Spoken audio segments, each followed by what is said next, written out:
трансгендера, который совершил, допустим, какое-то тяжелое преступление. Если при этом еще человек не виноват, его подвергают такому испытанию, то это, на мой взгляд, слишком даже для России. Alors, donc, si, le problème, c'est que en fait, c'est un double problème qui existe. Déjà, le fait qu'il est dangereux se retrouve en prison, mais en plus, c'est une personne qui n'est pas coupable. Donc, en fait, c'est une double épreuve pour la personne qui se trouve en prison. Romain. Ну, собственно, все, если есть еще какие-то вопросы. Si vous avez des questions, vous êtes prêt à répondre aux questions. Ouais. Donc, si on est prêt, on va commencer le Skype avec les avocats russes qui donc suivent Roman et qui assistent dans son cas.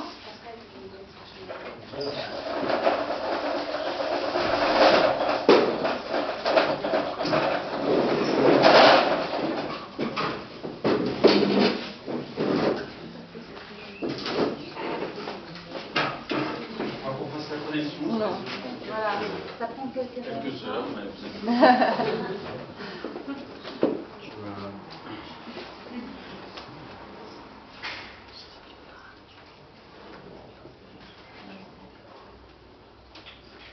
si quelqu'un a une chanson pour vous faire patienter.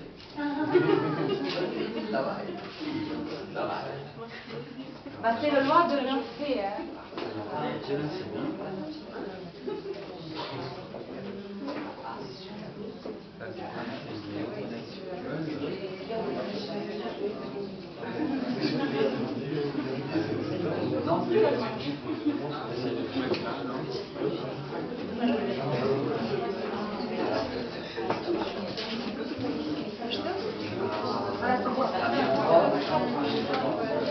C'est bon.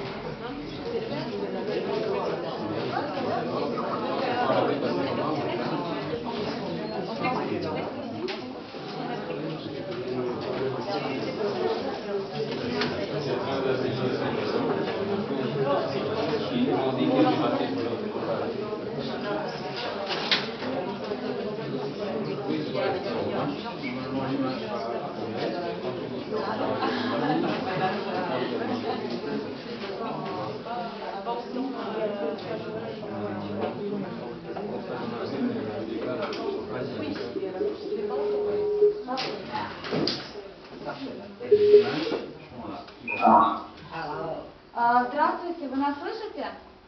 Да, слышим. Я вам буду просить, если я буду делать такой знак, это значит останавливайтесь, мне нужно перевести на французский. Точнее, я буду просить, Оля, можешь переводить на французский? Хорошо. А можно второй компьютер тоже подключить, чтобы Маша могла выйти сама на связь с вами? Так, сейчас подключим Машу. Это Мария, 79. Она мне пока что не добавила.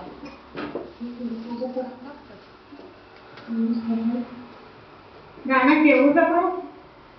Сейчас я еще раз скину ее. Я ее подключаю. Главное, чтобы она сейчас ответила.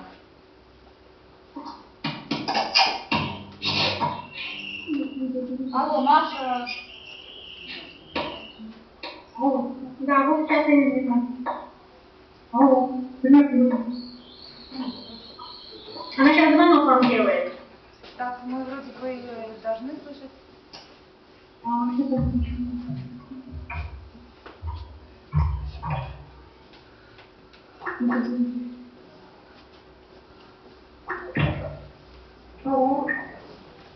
Алло, Маш. Да. Да, мы вас слышим. Вот, у нас почему-то пропала Юля. Я думал, лучше, может, получится с ним говорить. Так. Маша, здравствуйте.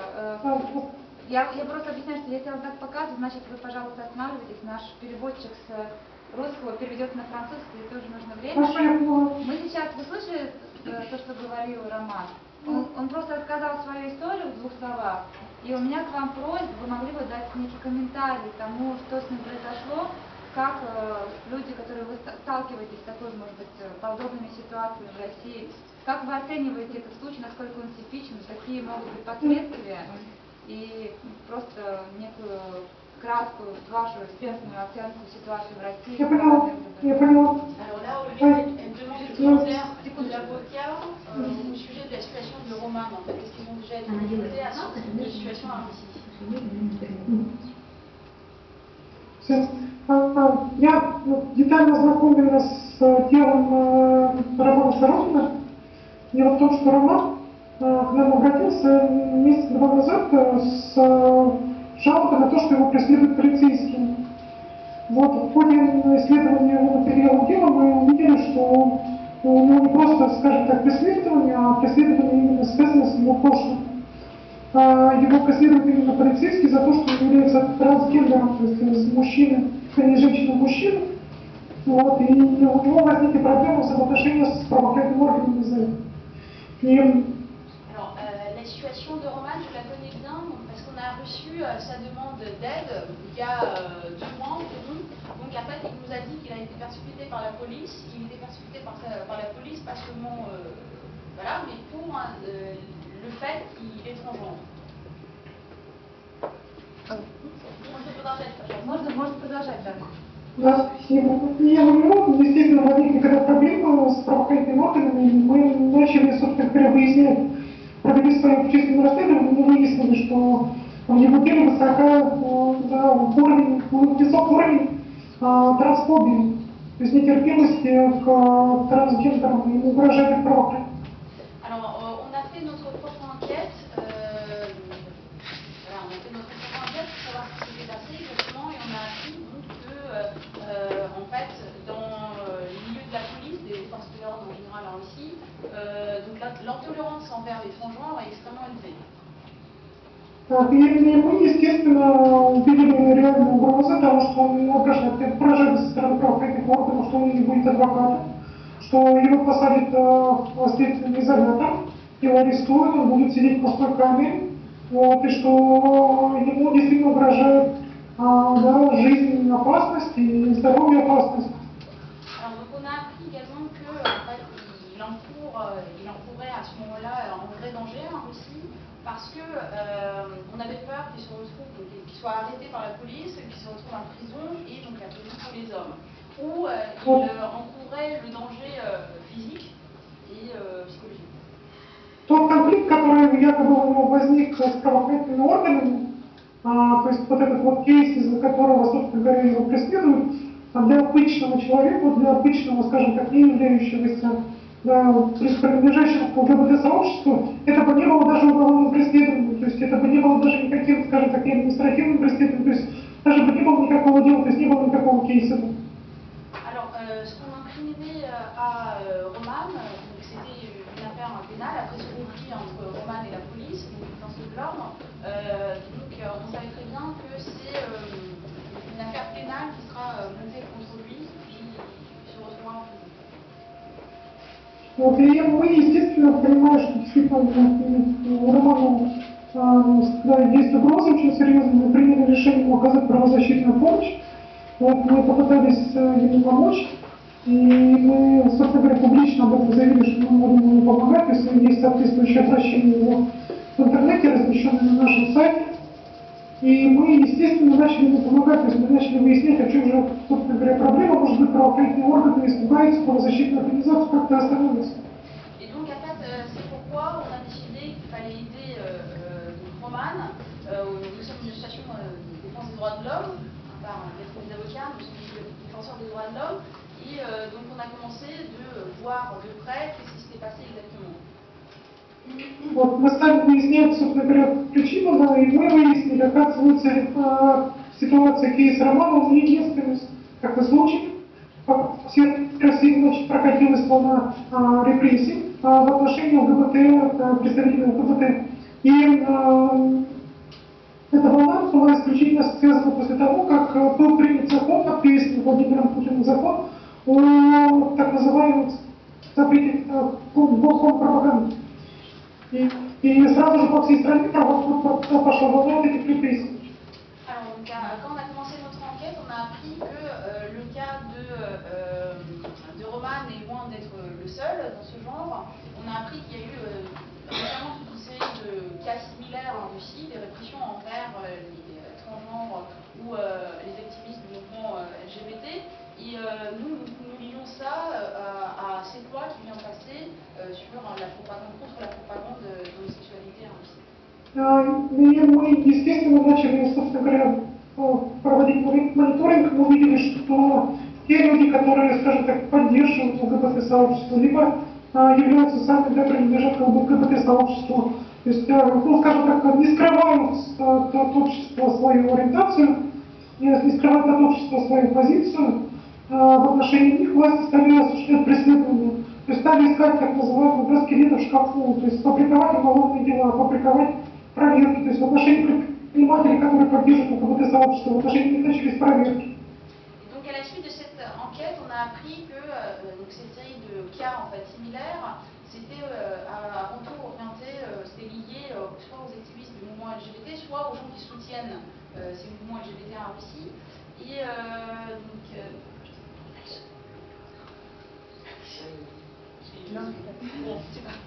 Дальше можно. Даже дошло до того, что вот есть одна из крупных организаций, называется «Трансгендер», есть сайт «Трансгендер.ру», собственно, его можно найти в интернете. И вот эта вот организация была выселена сразу же после принятия закона, ей было повышено арендная плата в 2 раза, и она вынуждена была просто уехать с помещения. То есть это один из таких вот ярких примеров. Это именно некоммерческая организация. Alors, donc, on a appris également que même une organisation qui s'appelle, là j'ai mal entendu parce qu'à un moment il y a une coupure, donc qui s'appelle Transgenre quelque chose, on va demander, скажите, пожалуйста, как называется эта организация? Как называется эта организация? Еще раз можете сказать? Трансгендер, он так называется. Donc ça s'appelle, en fait, cette organisation s'appelle Transgenre. En fait, elle a été délogée de son bureau parce que donc, ils ont augmenté tout simplement le loyer, ils ont doublé le loyer, donc l'organisation était obligée de partir. И, естественно, понимаю, что речь идет о дискриминации ЛГБТ-сообщества, это в первую очередь дискриминации самой уязвимой группы ЛГБТ-сообщества, это трансгендер. Мы приняли решение выйти с протестом к зданию МВД, так как МВД, собственно говоря, инициировало преследование Романа, и высказать свою позицию против дискриминационной политики российских властей. Мы, собственно говоря, провели акцию 6 августа возле здания МВД. On a vite compris qu'il s'agissait justement de la discrimination d'une personne en fait transgenre, donc c'est pour ça qu'on a décidé d'organiser une manifestation devant le ministère de l'Intérieur à Moscou, et donc le 6 août, cette manifestation a eu lieu. Однако акцию нам практически, скажем так, сорвали, то есть мы не успели даже выйти из машины, нашу машину окружили со всех сторон полицейских, мы, скажем, практически да, там, случайно удалось некоторым активистам развернуть плакат, и как раз я там была, и практически так всех задержали, то есть и вот Роман был задержан, и активисты другие были задержаны. Alors, mais en fait, cette action n'a pas eu lieu finalement parce qu'on nous a même pas laissé de sortir de notre voiture. On n'a pas réussi de sortir les pancartes, ni rien. Roman a été arrêté, d'autres personnes ont été arrêtées à ce moment-là. В полицейском участке Якиманка, это как раз от центра Москвы, задержанных подвергли унижению, у нас как раз вот где-то девушки, их заставили раздеться догола, вот, они вышли из полицейского участка не в положенное время, то есть их продержали более там, до положенного срока времени, вот, они просидели в УВД Якиманки в полицейском участке более 6 часов.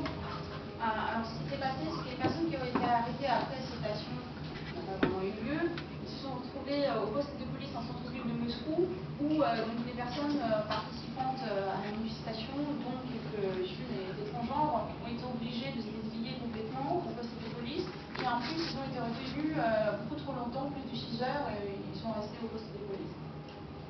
Был очень интересный эпизод в полицейском участке, когда приехали сотрудники ФСБ, бывших ФСБ, и вызвали всех полицейских и начали проводить индивидуальную беседу с каждым задержанным.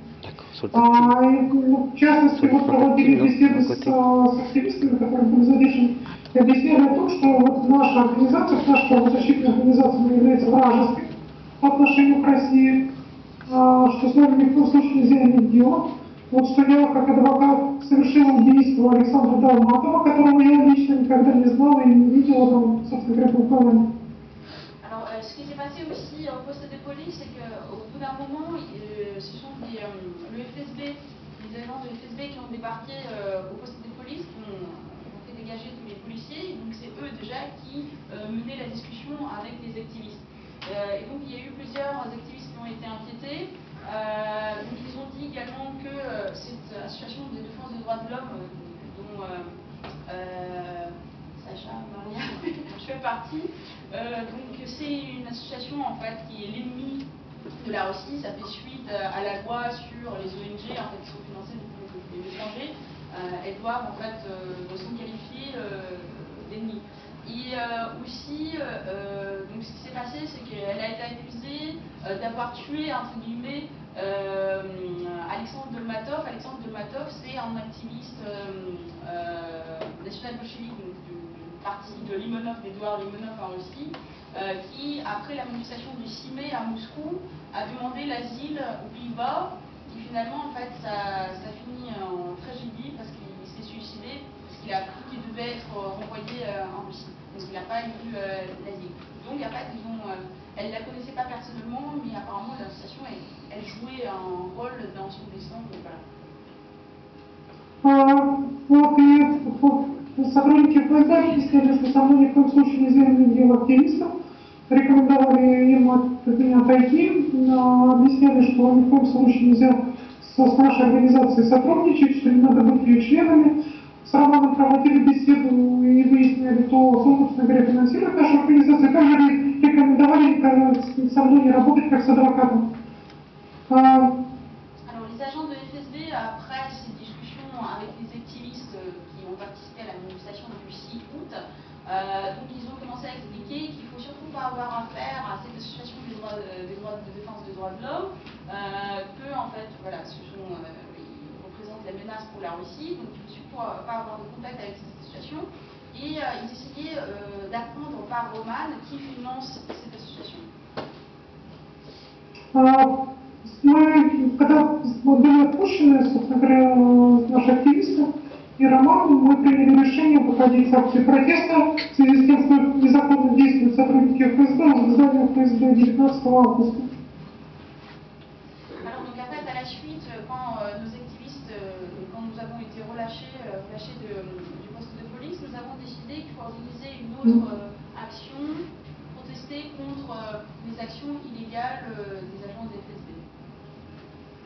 И когда Роман уехал на встречу с активистами в другую страну, у нас на 19 число, он уже находился в другой стране, он покинул Россию, ко мне в дом ворвались полицейские, ворвались сотрудники ФСБ, без какого-либо ордера на обыск, стали мне предъявлять обвинения в том, что я похитила Романа, и что я, собственно говоря, совершила преступление. Вот, и меня на этом основании арестовывают. Ce qui s'est passé, c'est que quand Roman était déjà à l'étranger, il y a eu des agents de FSB qui sont venus chez moi et ont essayé de m'accuser d'avoir kidnappé Roman. Я приняла решение, собственно говоря, никуда не уехать. Я закрылась в доме. И, собственно говоря, мне удалось хитростью закрыться в доме, замкнуться. Вот, я привлекла большое количество внимания журналистов. В результате полицейские сотрудники ФСБ арестовали у меня 2 активистов. Chez moi et en même temps d'attirer le plus d'attention possible des journalistes à mon affaire et en même temps d'autres activistes ont été arrêtés entre-temps. После этого сотрудники ФСБ, сотрудники полиции обступили мой дом в течение 8 часов. Мой дом был оцеплен сотрудниками и правоохранительных органов, никого не впускали в дом, никого не выпускали. Pendant plusieurs heures, l'immeuble dans lequel j'habite en fait, a été encerclé par les forces de l'ordre. Personne ne pouvait sortir ni rentrer dans l'immeuble. Задержанных 2 активистов подвергли избиению за сотрудничество со мной. И мне передали через задержанных активистов, чтобы я покинула страну. То есть мне было предложено покинуть страну под угрозой того, что в отношении меня и моей организации